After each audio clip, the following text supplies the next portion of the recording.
मालिक की प्यारी साथ संगतियों, इंसान जब मुर्शिद कामिल सदगुरु मौला को अपना बना लेता है तो सच्चा मुरीद, सच्चा शिष्य कभी भी किसी के भी बहकावे में नहीं आता।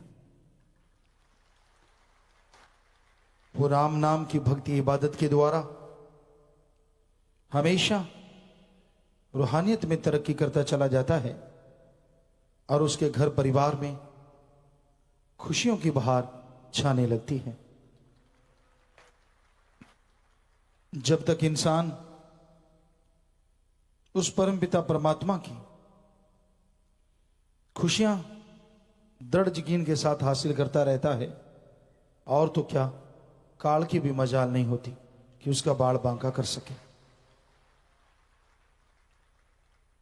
इंसान को अपने अंतःकरण की मैल साफ करनी चाहिए, ड्रामेबाजी नहीं।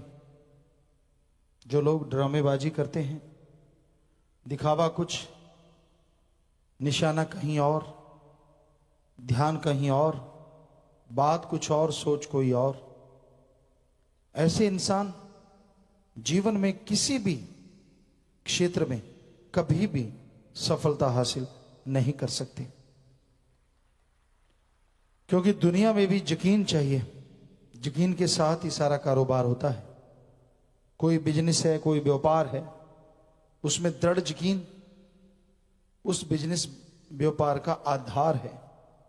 ये क्वालिटी तो वही क्वालिटी हमेशा मिलती रहे तो इंसान को उस व्यापारी पे, उस दुकानदार पे यकीन आ जाता है। अगर धोखाधड़ी कर दी तो एक आदमी सैकड़ों को और बता देता है कि फलां दुकान पे मत जाइए, वहां तो धोखाधड़ी है। उसी तरह इंसान है।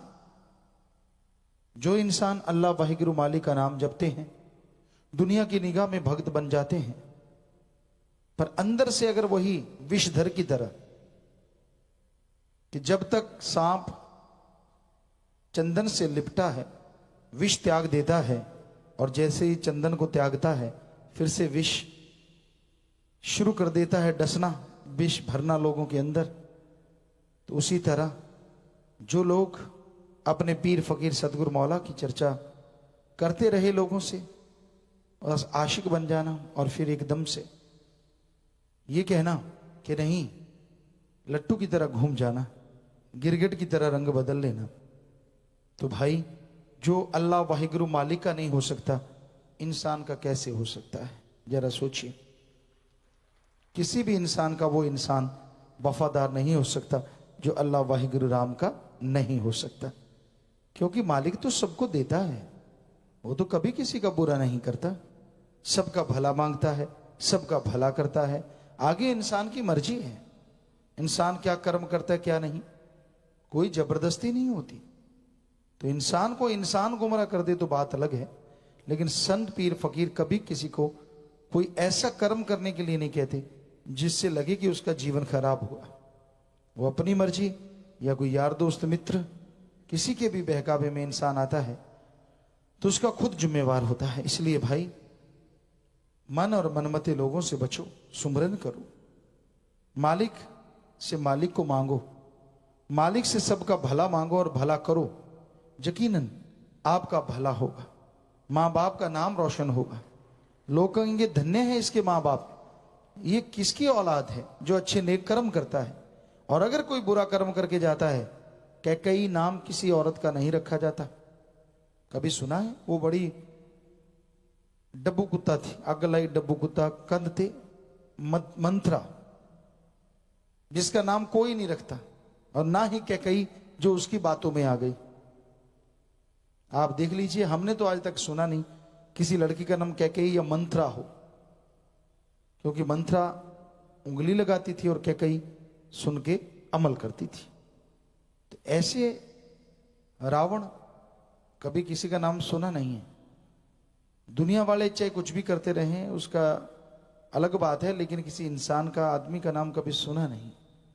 तो भाई ये जो नाम है क्यों नहीं रखे जाते? बदनुमा धब्बा है वो माँ बाप के ऊपर। लोग उस माँ बाप को भी कोसते हैं जिनके बच्चे बुरे कर्म करते हैं। यार कैसे औरत ने जन्म दिया है। साईं मस्ताना जी महाराज ने कहा जो नाम नहीं जपते उनके कीड़े फड़े माँ के पे। ये इतिहास में लिखा है, धर्मों में। क्यों? क्योंकि अच्छे संस्कार क्यों नहीं दिए उस औलाद को, क्यों बिगड़ी वो? अच्छे संस्कार न देने की वजह से। तो एक इंसान, एक आदमी अच्छे कर्म करे, भले कर्म करे, सिर्फ मां का नहीं, बाप का ही नहीं, पूरी कुलों का नाम आदमी सत्कार से लेता है। यार ये तो बहादुर योद्धा, शूरवीर, नेक कर्म करने वाला, सत्कार होता है उसका जगह जगह पे। और जो बुरे कर्म करते हैं लोग कहते हैं बला है बला, जितना बचना है बचो। तो इसलिए आप शैतान ना बनो, इंसान बनो, ताकि लोग आपका सत्कार करें, आपके माँ बाप का सत्कार करें और आपकी जननी को धन्य कहें, ना कि लानत भेजें। तो ये सतगुरु मौला ने सिखाया। जो लोग वचन सुन के अमल करते हैं वाकई उनके माँ बाप धन्य धन्य हो जाते हैं और लोग उनको भी धन्य कहते हैं। सो इसलिए भाई नाम जपा करो, सबका भला मांगा करो, भले कर्म किया करो। बुरे कर्म और बुरे संग से जितना बचोगे, बेपरवाह साईं मस्ताना जी महाराज परमपिता जी सत्संग में फरमाते कि निंदक की तो परछाई बुरी, इसलिए जितना दूर रहो उतना ही आपके काज संवरेंगे। और जितना उनके नजदीक रहोगे, जितने मर्जी नाटकबाज बन जाओ, लेकिन कभी भी जिंदगी में खुशियां आपके कदम नहीं चूमेंगी। बेचैन रहोगे, परेशान रहोगे। धन धन सतगुरु तेरा ही आसरा। सभी साध संगत जी से निवेदन है कि मेरा चैनल जरूर सब्सक्राइब करें जी। धन धन सतगुरु तेरा ही आसरा।